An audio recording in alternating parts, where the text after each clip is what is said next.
Welcome guys to episode 3 of my 21 Dmax build. In episode 1 I went through a wish list of things I wanted to do to the Dmax and accessories I wanted to fit.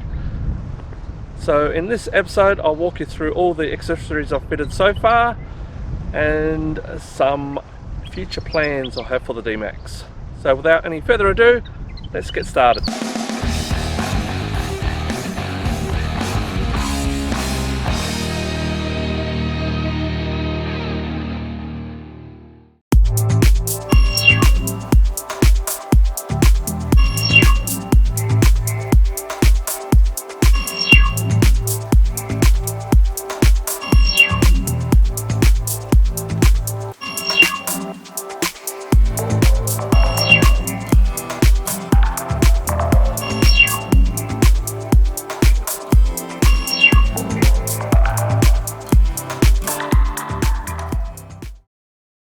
Well guys, we'll start off at the front end of the car, and if you've watched episode 1 you'll remember that I had booked the Hamer bar from Pro 4x4 here in Adelaide. All went good. I booked it in, and then 2 months later it rocked up and I dropped the car off, and about an hour later I got a phone call from Andrew at Pro 4x4 saying that they've changed the design on the Hamer bar and it's a more of a flatter or profile look. So they couldn't fit spotlights to it. There's no way to fit spotlights to it unless you had a bracket sticking out the front, and it would be illegal and it would look awful. So I went back down there and we went through a few options, and I finally decided to go with the Off-Road Animal Predator bar. It's the hoopless version, so I could fit the 2 spotlights in, and it's got room for 2 smaller spotlights if I wanted to, or another light bar. It comes with an integrated LED light bar here, and that's absolutely awesome at night time. Also on each side you've got high lift jack points for lifting it up if you need to. They took the old spotlights off my original Dmax bar and fitted it to this bar, which it looks awesome. And obviously it's got the sensors. They've relocated the sensors and they all work fine, no problems there. And I fitted a Runva, as you can see here, Runva 13 XP premium winch with diamond rope. And I haven't had a chance to use that yet, but yeah, next trip away I'll, even if I don't get bogged, I'll try it out, make sure it all works. They integrated here the controller point, so that's a plug there for the controller for the winch. And under the bonnet, just on this side of the vehicle, we have the isolator switch, so that's off now, so no one can come along and start up my winch. It comes with a bash plate here, which come with the bar. It's a 3mm aluminium, and yeah, that's all good. And also, I'm not sure if you can see here, we've got 2 heavy-duty recovery points on each side of the winch, and that's bolted obviously to the chassis for recoveries. And yeah, I'm absolutely loving the Off-Road Animal bar. So I was going to get it colour coded, but I'm glad I didn't now. I quite like the black look. So there you go, the Off-Road Animal Predator bar, guys.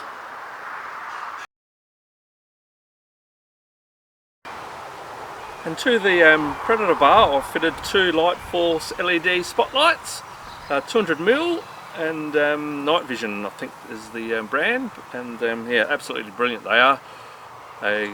They claim to have 1 lux at 1500 metres. I'm not sure if that's true, I've never really worked it out, but I can easily see hundreds of metres clear white light down the road. So I've got them set up as spots, so they're both pointing in one direction. An LED bar at the front here, that's got the nice spread at the front, so I've got probably 50 to 100 metres in front of me spread out the side of the road, and the rest spot down the road, so I can pick up those wildlife or bulls or whatever cattle that's crossing the road further down the road, and then the kangaroos and small animals off the side, I can see them easily. So I'm loving them so far. When I ordered the Dmax, the only really accessories I got was this genuine bonnet protector. So that just bolts onto the front of the bonnet and it just protects the stones or bugs or anything that hits the bonnet. So yeah, I'm loving that and I'm really happy with it so far. Well guys, the shoes I've got on the Dmax are BF Goodridge K02s, and they're 265, 65, 18 inch, and they're roughly about 32 inch diameter, and I don't get any scrubbing at all on the inside, even at full lock, so I'm really happy with them. And they're all terrains. They've got side borders on the side here, that's the main reason I got them for, and yeah, love them. Tried them out in rocks a little bit, but mainly in sand, and when we crossed the Simpson, a few hills or a few sand hills would come up. Looked like I was going to get bogged at the end, so I just did the side to side on the steering wheel, and the side biders gripped in and got me over the hills, so I'm really impressed with them. They bag out really good as well. They're roughly down at 15-20 psi, they're bagging out nicely, so really happy with the K02s from BF Goodridge. Next topic I'll talk about is the roof rack. It's a Rhino platform rack, and I wanted the backbone system, but it's not available for this model yet. I've been told it's coming out late September or October in 2021. There are MY21 Dmaxes on the road with the black backbone system, but they use the brackets from the previous model, which don't line up with the M8 or M10 tapped holes that are in the roof rack on this model. So I'll hang off and wait until the proper brackets become available, and I'll fit that. So what I've got fitted to it is a TJM awning. It's a 2.5 metres long, and it comes out 2.5 metres from the vehicle. It's also got integrated LED light stripping on the awning, which I love. That's the main reason I bought it. So all I got to do is unroll the cable and plug it into my 12 volt. It's got a dimmer switch and a, yeah, I think you can change the colour to yellow. I haven't done that yet for insects. And I've also got an end wall which fits to the sailplane track, and that's mainly to keep off sun or if it's raining. Also, I've fitted Max Tracks brackets to the platform rack, and at the moment I've only got 2 Max Tracks up there, but I plan on buying 2 more, and it holds up to 4 Max Tracks, and it can be locked, or it is locked with a padlock, which is great for security. And on the other side I've got a long shovel or long handled shovel holder brackets fitted, and they're from Rhino rack. They're a cam lock system, they're rubber, well, they've got rubber on the inside, so they hold the shovel tight and it never moves, and if you want you've got a key and you can lock them, which is handy.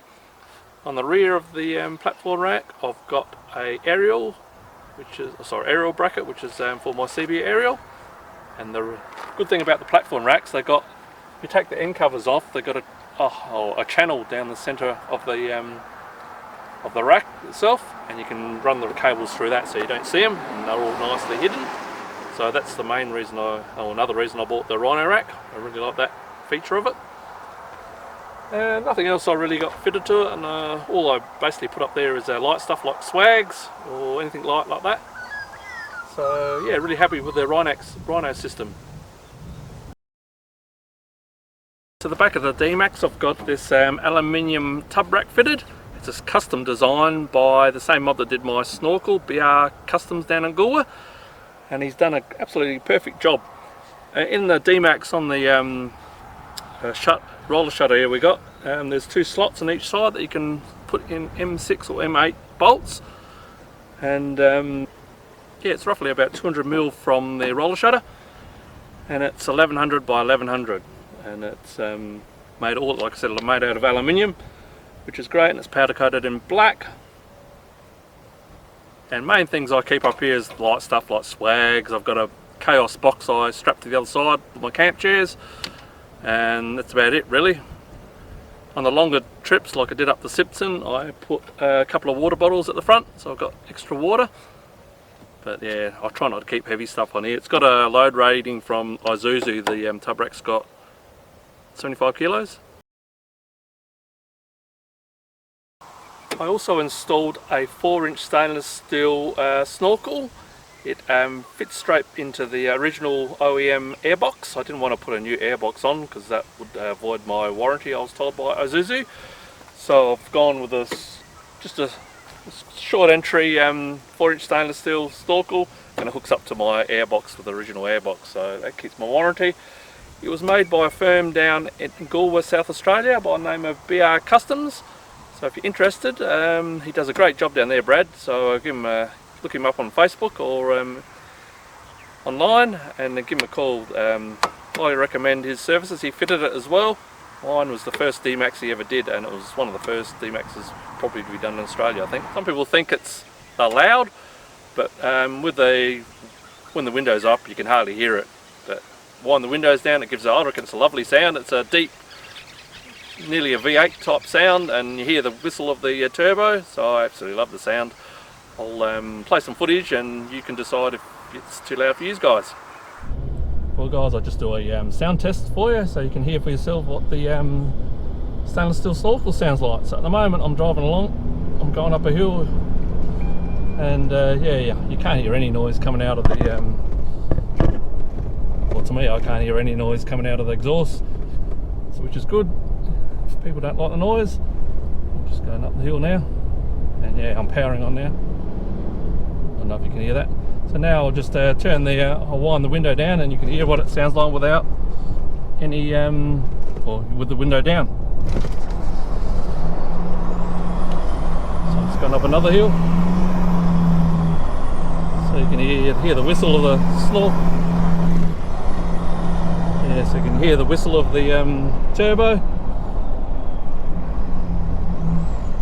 And then you can just hear the drumming sound of the snorkel, which I really like.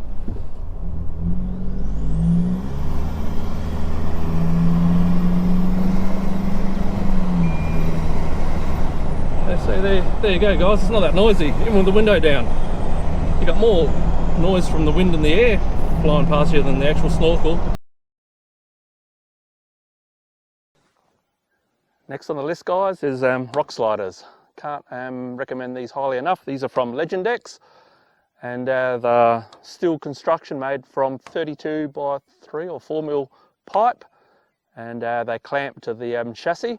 So there's no drilling, no welding, anything. So you basically, they're fit very tight. So you start them off, and you've got a jack each side, just jack them right up. Then a bolt goes through the top, and it clamps it to the chassis. So yeah, absolutely loving the Legendex Rocksliders. I think they look really neat on the vehicle too.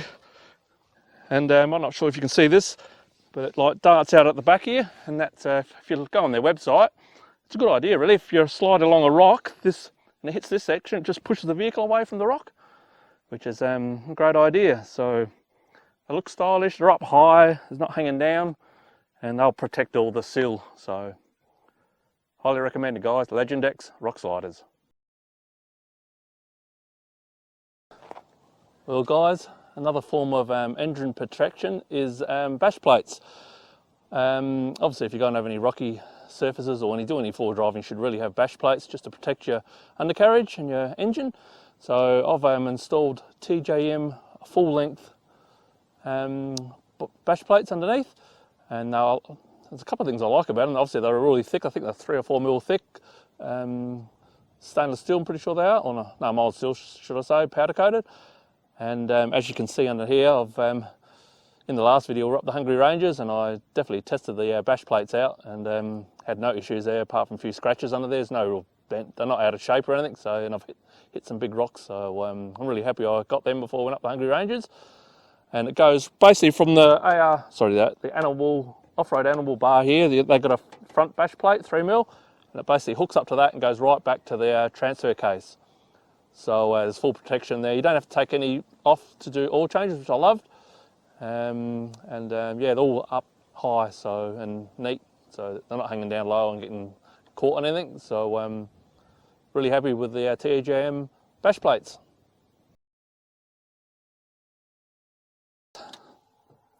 Let's talk engine protection.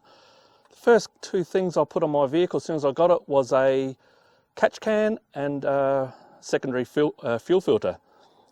So the first one, the catch can, I wanted to get the Pro Vent, but at the time of purchase they didn't have any brackets to suit this new vehicle.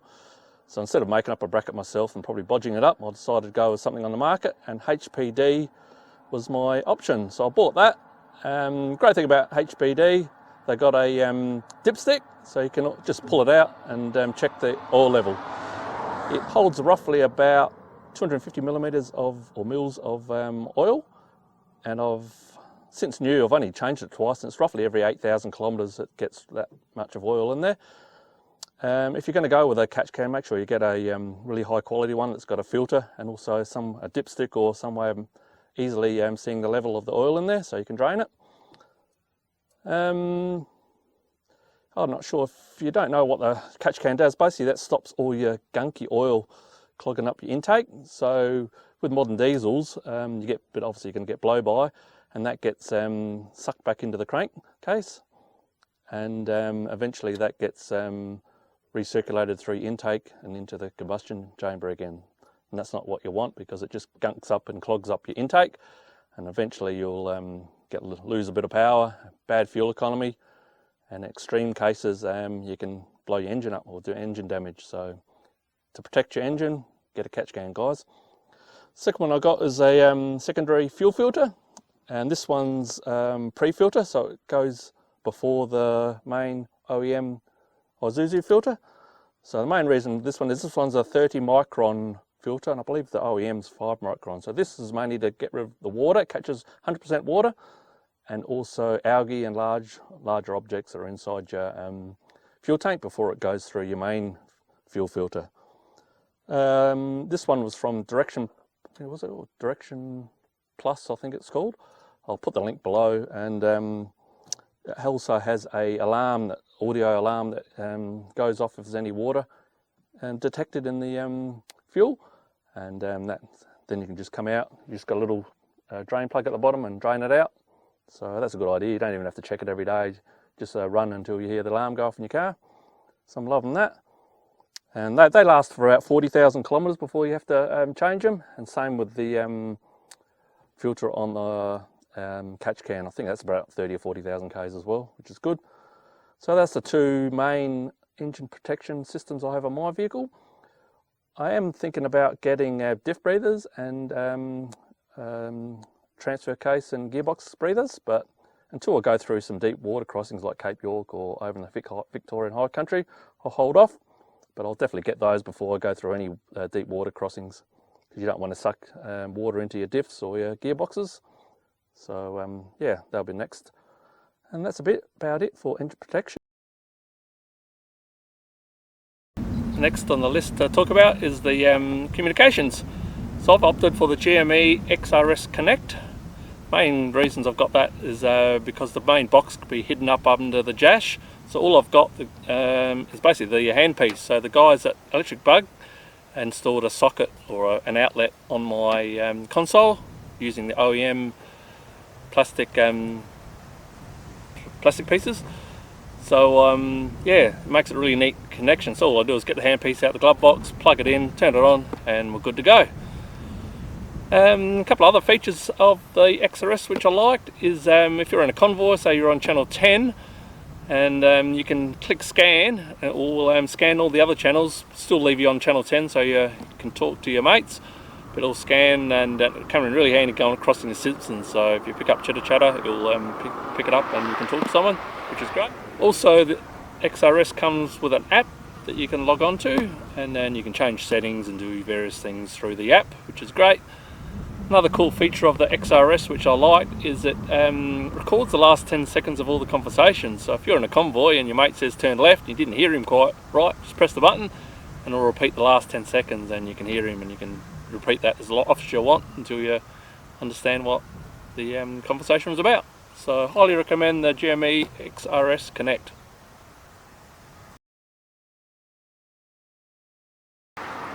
Well guys, another mod I've done to the Dmax here is fit these LED reverse lights. So basically, the stock ones aren't that crash hot. I'll show some footage after, and I'll show you what the difference is between the standard globes and these LED lights. They're absolutely fantastic for reversing, especially reversing up into dark campsites at night. So yeah, I fitted one of these to each side, and highly recommended from Ito, and I just got them online. I'll put the description below and the link so you can have a look at them. I think they're only about $20–25, nothing expensive, and to fit them, yeah, 5-minute job. So highly highly recommend LED reverse lights for the Dmax. Well guys, the next on the list is the tub fit out, and I've done a full extensive review on how I built everything in the tub here in episode 2, so I'll put the link below so if you can check that out. But basically I've got lithium, 150 amp hour lithium set up here with various switches, 240 volt, I've got an inverter in the back there, so I've got 240 volt here, I've got twin ARB air compressor over there, which I've got an outlet here. I've got various cigarette lighters here and there. I've got a full extension Dun & Watson fridge slide which comes out, and basically I've got a 60 litre ARB fridge that sits in the back, and then at the front I've got a pantry that I've made up that fits there. I've also got a wine rack, which is one of my favourite mods to the vehicle so far. And yeah, this just behind me here is where I've got a drifter pull out kitchen. So that's where that sits. So yeah, that's basically it. It's all done in marine ply and then lined with marine carpet. So it's all pretty well fully sealed and watertight and dust proof. So I don't get any water inside, which is great. And I'm really happy with how it's set up.